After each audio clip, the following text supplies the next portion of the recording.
The day I moved into my new lakeside home, I thought I was stepping into peace and quiet.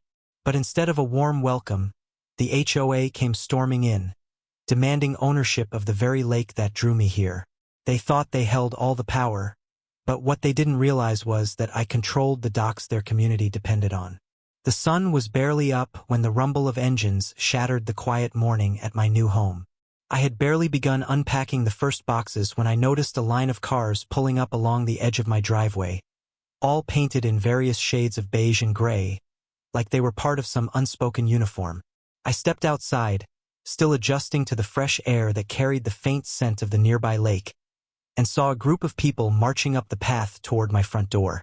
Their faces were tight with determination, and the way they carried themselves told me they weren't here to welcome me to the neighborhood with cookies and smiles.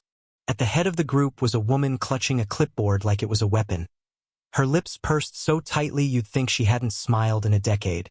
Without so much as a greeting, she announced herself as the president of the HOA, flanked by half a dozen board members who nodded in grim agreement to whatever she would say next. I was stunned. I hadn't even set down my coffee before the confrontation began. She didn't bother with pleasantries. Instead, she launched straight into a lecture about the rules of the community. Her voice sharp and rehearsed, as though she'd been waiting for this moment. She spoke about property regulations, landscaping requirements, and noise ordinances, rattling them off like a drill sergeant delivering orders to a new recruit. I could feel the eyes of the group studying me, measuring me, deciding whether I would be easy to push around. My mind raced. I had heard rumors about strict HOAs before, but I never imagined they would show up on my very first morning, practically breaking down the door to assert control. As the president droned on, my gaze wandered past the group toward the sparkling water of the lake behind my house. That lake had been the deciding factor when I chose this property, a calm and beautiful stretch that seemed to invite peace and solitude. I had imagined mornings spent fishing or evenings watching the sun dip below the horizon. But now, with this group standing on my porch, it felt like that dream was being ripped away before I had even settled in. I tried to interject, to ask for a moment to breathe, but the president's sharp tone cut me off. She insisted that any use of the lake had to be approved by the HOA, as if she personally owned the water. She waved her clipboard like it was a deed, her eyes narrowing as though daring me to challenge her authority. The other members chimed in with comments of their own, murmuring about how new residents often don't understand the rules, and how it's better to comply before issues escalate. It was clear this wasn't just an introduction. It was a warning. They wanted me to know who held the reins around here, and they weren't wasting time establishing their dominance. I felt a flicker of irritation rising, but I kept my expression calm, refusing to give them the satisfaction of seeing me rattled. If this was their idea of a welcome, it was a poor one. The president stepped closer, her shadow stretching across my doorstep, and declared that the lake was a community resource, and therefore under the control of the HOA. I almost laughed at the audacity. I had spent weeks reviewing the paperwork before buying this home, and I knew exactly what was and wasn't in their jurisdiction. But I stayed quiet, letting her speak, letting her believe she was setting the rules. There was a certain satisfaction in knowing I had information they clearly didn't. Behind my silence, I felt the weight of the truth pressing like a secret weapon waiting for the right moment. Their tone grew more insistent, almost threatening, as they detailed the supposed consequences of non-compliance. They spoke of fines, restrictions, even legal action if I didn't immediately agree to their terms. One man pointed toward the lake with a smug smile, claiming that they already had plans for community improvements that would involve building a larger dock and charging fees for its use. My stomach tightened at the mention of the docks, though not from fear. If only they knew. I stood there on that porch, surrounded and outnumbered, while the HOA tried to steamroll me into submission. They saw me as the new homeowner, alone and unprepared, someone they could intimidate into handing over control. But what they didn't realize, not yet anyway, was that their entire plan hinged on something I controlled completely. And the harder they pushed, the more determined I became to keep that truth tucked away until the perfect moment. The president's declaration about the lake hung in the air like a challenge, and I couldn't help but feel the sharp sting of disbelief ripple through me. She said it so casually, as if the lake that stretched peacefully behind my home was nothing more than an amenity the HOA had graciously allowed me to glance at. My hands tightened around the coffee mug I was still holding, the warmth grounding me while my mind scrambled to process what I was hearing. I had expected rules about trash cans or maybe regulations about what color I could paint my shutters, but the idea that they were claiming control over the lake itself left me momentarily stunned. I knew from the paperwork that the lake was part of my property rights, but the smug certainty in their tone made me wonder just how far they were willing to push this narrative. The president tapped her clipboard, emphasizing each point like a judge handing down a sentence. She said that no one was permitted to fish, swim, or dock a boat without the HOA's explicit approval. She even mentioned permits for guests, saying it was to preserve the integrity of the community's shared space. Her words dripped with authority, each syllable rehearsed and polished, as if she'd given this same speech countless times before. I glanced at the others gathered behind her. Their eyes were cold, expectant, watching my reaction like vultures circling overhead. Some of them folded their arms, and I could almost hear their thoughts. This newcomer won't know any better. He'll cave. He'll sign whatever we tell him to. Shock blended with a growing sense of irritation. It wasn't just the arrogance of their claim. It was the way they delivered it, as though my role here was to nod, smile, and obey without question. My mind flashed to the long evenings I'd envisioned on that very lake, the quiet escape I had planned after years of saving for this place. Was I really expected to ask permission every time I wanted to dip my toes into the water behind my own house? The sheer absurdity of it almost made me laugh, but I swallowed it down, unwilling to give them the satisfaction of seeing amusement in my eyes. As the president continued her speech, I noticed how she deliberately avoided meeting my gaze for too long, preferring to read from her papers as if the printed words gave her more power than her own authority could. It struck me that they were trying to overwhelm me with sheer force of presentation, burying me in regulations and jargon so I wouldn't have the chance to question them. But the more they spoke, the clearer it became that they weren't interested in fairness or community. They were interested in control. One of the board members, a man with a weathered face and a booming voice, chimed in to reinforce her claim. He pointed toward the water and explained that the HOA had plans for hosting community events on the lakefront, including summer barbecues and fishing tournaments. He said these events required strict oversight to ensure safety and fairness. His words were coded in politeness, but the undertone was unmistakable. My ownership meant nothing if they decided otherwise. Another member, a tall woman with perfectly manicured nails, added that the HOA had previously had issues with residents who thought they had special privileges when it came to the lake, and that those residents had faced serious consequences. Each sentence was like another brick in the wall they were trying to build around me. My surprise slowly shifted into a simmering determination. They clearly thought this was routine, that I would fold under the pressure like others before me. But they didn't know the kind of preparation I had done before making this move. They didn't know that I wasn't some clueless buyer who had skimmed the contract and signed without reading. I had combed through every line, double-checked the property maps, and even confirmed with my lawyer that the lake access and docks were firmly within my rights. Their confidence was bold, but it was built on assumptions, not facts. The president finally looked up from her clipboard, fixing me with a piercing stare. She asked if I had any questions about the rules, her tone making it clear that questions were not really welcome. I forced myself to meet her gaze, masking the swirl of emotions running beneath the surface. I could feel their eyes waiting for me to falter, for me to show a crack in the armor. But I simply nodded, letting the silence stretch a little too long, watching their unease grow in the pause. Inside, the shock was still there, but now it was hardening into resolve. They had come here assuming I would be easy prey. They had come here demanding control of something they had no right to touch. And while they believed they had me cornered, I was already imagining the moment when I would turn their arrogance against them. After the HOA left that morning, their words still echoed in my mind, like an unwelcome recording I couldn't shut off. The audacity of their claim over the lake had been shocking, but it was the certainty in their voices that stuck with me most. They truly believed they owned it. I set down the half-finished cup of coffee, now gone cold, and pulled out the thick folder of documents I had meticulously kept since buying the property.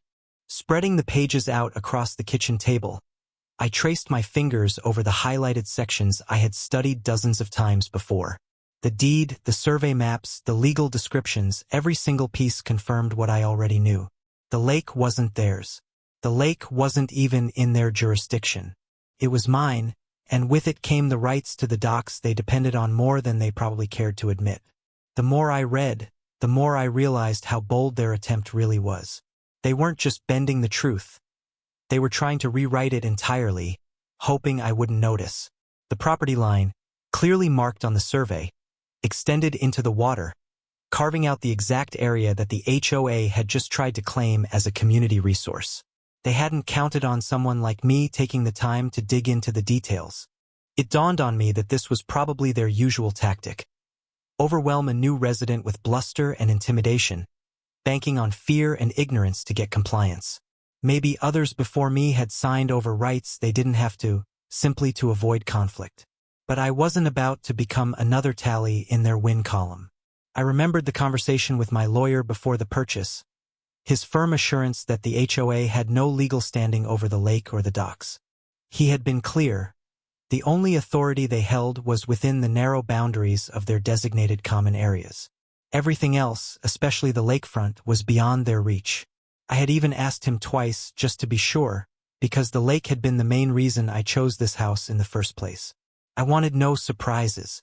Yet here I was, less than 24 hours after moving in, staring down the exact scenario I had prepared for. A sense of calm began to wash over me as I reviewed the paperwork again. This time not out of doubt but out of quiet reassurance. Every signature, every stamp, every official seal was like armor against the HOA's threats. I could almost picture their faces when they realized they had overplayed their hand. The president with her sharp tongue, the smug board members echoing her words. They all believed they had cornered me. But what they didn't realize was that I had the proof in writing, proof they couldn't twist or talk their way around. My eyes drifted to the section about the docks, the small structures that jutted out into the lake and served as the lifeline for the HOA's recreational plans. The irony wasn't lost on me. They were so focused on claiming the lake that they hadn't even considered the possibility that I controlled the very docks they needed for their so-called community events. Without access to those docks, their fishing tournaments, boat rentals, and summer barbecues would be nothing more than empty promises.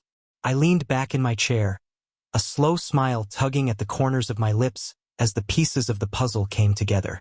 But even with the reassurance of the documents, I knew better than to assume this battle was already won. The HOA had shown me on day one just how aggressive they were willing to be, and people like that didn't back down easily. They would push, they would threaten, and they would try to wear me down until I gave in. I had to be ready for that, and I had to be careful about when and how I revealed the truth. Timing, I realized, would be everything. If I showed my hand too soon, they might regroup, find some loophole, or escalate the fight in ways that would drag on for months. No, I needed to let them believe they had the upper hand, let them build their plans higher and higher so that when the fall came, it would be devastating. The quiet of the lake outside my window stood in sharp contrast to the storm brewing in my thoughts. The surface rippled gently in the breeze, catching the morning sun like shards of glass. It was mine, every shimmering inch of it, and the HOA had no idea just how much their future balanced on my decision to stand my ground. I closed the folder and slid it back into place, the weight of it strangely comforting in my hands. They had come here thinking they could bully me, thinking I was just another naive homeowner. But the truth was written on every page of that folder, waiting for the moment it would turn their confidence into panic. As the days went by, I started noticing just how much the HOA's activities revolved around the docks. Every evening, groups of residents would gather there, unloading fishing gear, coolers, and sometimes even small boats. Kids splashed in the shallow water nearby, and adults chatted on the planks like it was the unofficial town square. From my back porch, I could see everything, and it didn't take long to realize that the docks weren't just a convenience. They were the heartbeat of the entire community. It was where neighbors bonded, where events were held, and where the HOA showed off its so-called amenities to potential buyers who came to tour the area. What they didn't realize, of course, was that their prized centerpiece wasn't theirs to flaunt. Every inch of wood they stood on, every nail hammered into those weathered planks, rested on land and water that belonged to me. One evening, I watched as the HOA president herself strutted down to the docks with a group of prospective homeowners, her voice carrying across the water as she boasted about the community's beautiful private lake access. She gestured broadly, showing off the very dock that I legally controlled, describing the fishing tournaments they hosted, the paddle boats residents could rent, and the summer cookouts the board planned every year. I almost laughed at the performance, because I could see the potential buyers nodding enthusiastically, buying into every word. The president spoke with the confidence of someone who had never once been questioned, and I realized that this dock wasn't just a feature of the neighborhood. It was the HOA's leverage, their golden ticket to keeping residents loyal and newcomers impressed. Without it, they were just another suburban association with nothing to brag about. The more I observed, the clearer it became that the HOA's dependence on the docks went far deeper than just weekend gatherings. Notices started arriving in my mailbox, neatly typed and stamped with the HOA's emblem, advertising upcoming events that all centered around the lakefront.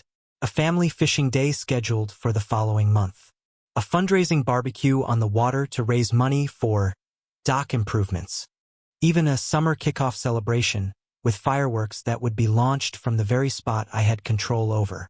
It was almost unbelievable how much of their community identity revolved around a piece of property that wasn't legally theirs. The irony wasn't lost on me. They had stormed into my home demanding the lake as if they held all the cards. Yet here they were, completely reliant on me for the very thing they bragged about most.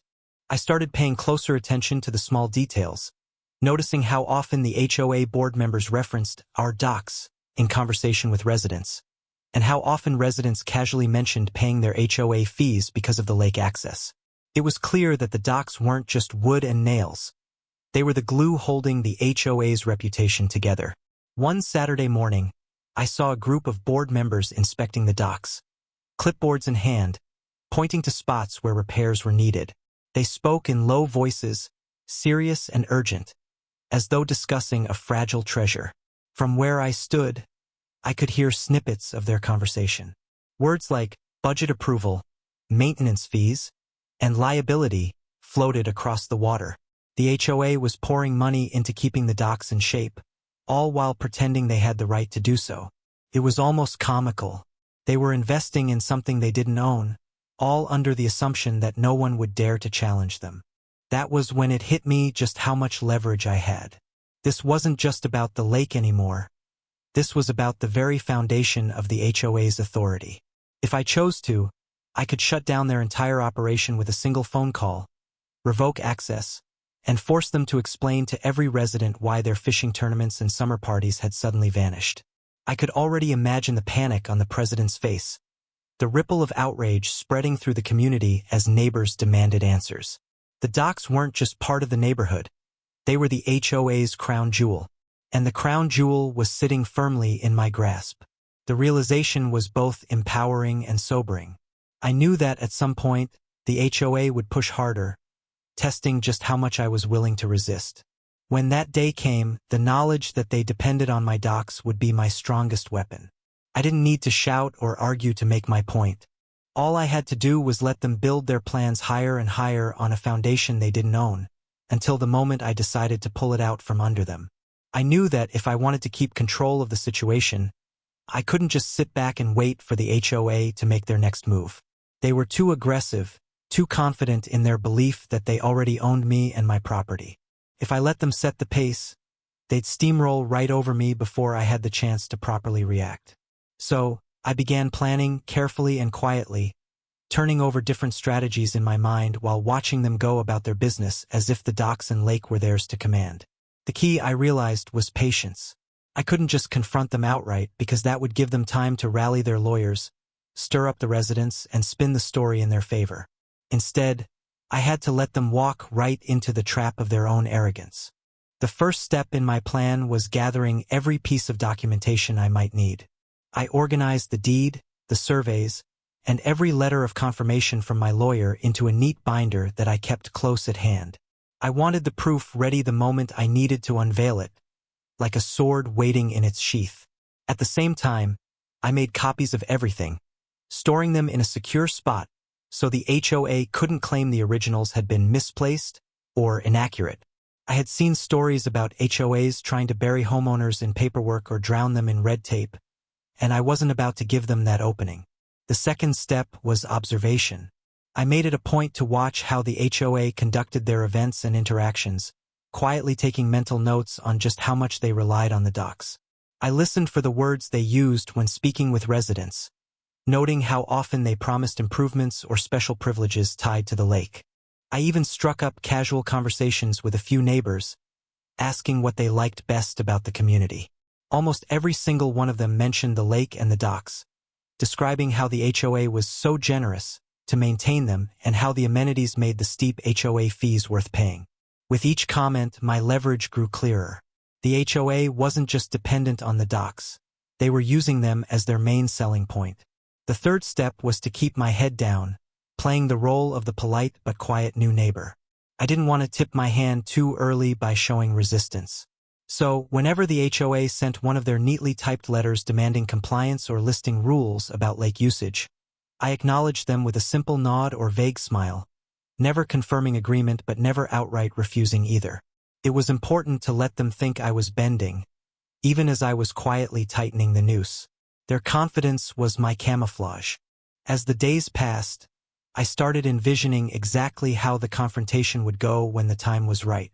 I could see the board sitting across from me, puffed up with their usual authority, lecturing me about rules they had no right to enforce.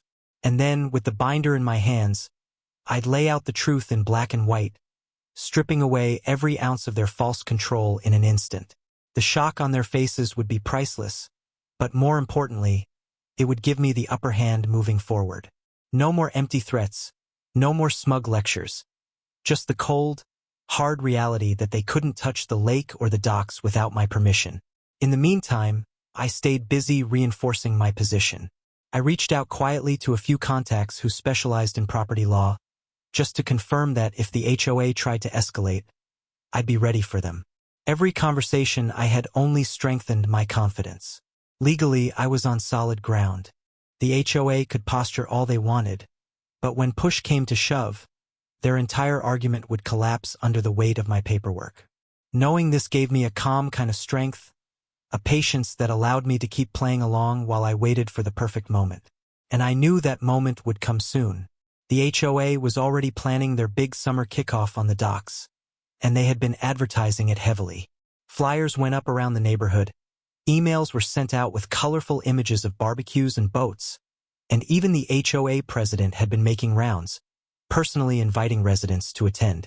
They were building it up to be the highlight of the year, the event that would prove the value of living under their control. And that was exactly what I was counting on. The day of the HOA's big summer kickoff arrived, and from the moment I woke up, I could hear the buzz of activity drifting across the lake. Music carried faintly in the breeze, mixed with the laughter of children and the chatter of adults who had gathered early to stake out their spots on the docks. Grills were being set up, tables lined with decorations, and banners stretched proudly across the wooden railings announcing the HOA's grand event. From my porch, I had a perfect view of it all, and I couldn't help but notice the smug confidence radiating from the HOA board as they bustled around, greeting residents and acting like they owned the place. The president, clipboard in hand as always, strutted from one group to another, thanking people for supporting the community and promising that the day would be one to remember. I watched quietly, sipping my coffee, waiting for the right moment. My plan had always hinged on patience, and now I could feel the anticipation building. The HOA had put all their eggs in this basket, counting on the docks to showcase their so-called generosity and control. They had advertised heavily, bragged about their exclusive access, and spent community funds decorating a property that didn't even belong to them. Every second that passed only tightened the web they had spun around themselves, and I was about to show them just how fragile it really was. As more residents arrived, the docks grew crowded. Kids ran up and down the planks, nearly knocking over trays of food as parents tried to keep up. Someone had set up a sound system, blasting cheerful music that echoed across the water, while the smell of barbecue began to drift through the air. I noticed the HOA treasurer standing near the donation table, collecting money from residents to support future dock improvements. I almost laughed at the irony. People were paying into something that the HOA had no right to claim in the first place. When the event seemed to be in full swing, I made my move. I walked down toward the docks, the binder tucked under my arm, each step measured and deliberate. A few neighbors smiled politely, greeting me as the new guy, and I returned the gesture with calm nods. But I kept my eyes fixed on the board members gathered near the center of the dock, their faces glowing with pride as they soaked up the praise from the residents. The president spotted me approaching, her lips curling into what looked like a triumphant smile, as though she expected I was finally coming to show gratitude for being allowed to participate. "Ah, there you are," she said loudly, drawing the attention of those around us. "We were wondering if you'd join us. I trust you're enjoying the benefits of our lovely lake and docks." Her tone dripped with smugness, as if daring me to say otherwise. I let the silence stretch for a moment, then opened the binder and pulled out the documents, laying them flat on the table they had set up for sign-ups and donations. The crowd leaned in curiously as I pointed to the property survey, the legal descriptions, the signatures and seals that left no room for argument. The president's smile faltered as her eyes scanned the papers, the color slowly draining from her face. The other board members leaned in, whispering to each other, their confidence unraveling right before the residents' eyes. I didn't raise my voice. I didn't need to.